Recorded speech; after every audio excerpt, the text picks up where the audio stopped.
Good morning. This is Mohammad Milan Hussain, the founder of English Academy. Today I'm going to talk about the city or countryside. Well, as we can see, more and more people are coming to cities to live and to earn money. Although I'm living and working in Dhaka city, but I prefer to live in countryside. Because first of all, the cities are polluted now. The smoke from factories, industrial waste and noise spoil the environment. Moreover, many people drop litter everywhere. Then traffic jams happens all the time. Another problem is that the sanitary system doesn't work really well.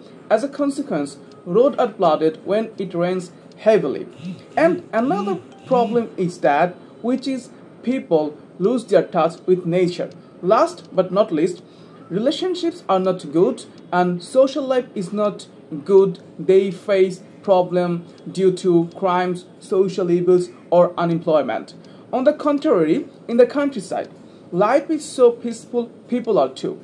They help each other, they can feel fresh air and they always willing to help each other. And they are very hospitable and willing to help each other. In short, although the standard living in countryside isn't enough, it lacks schools, hospitals, university, but I still prefer to live in countryside. Thank you.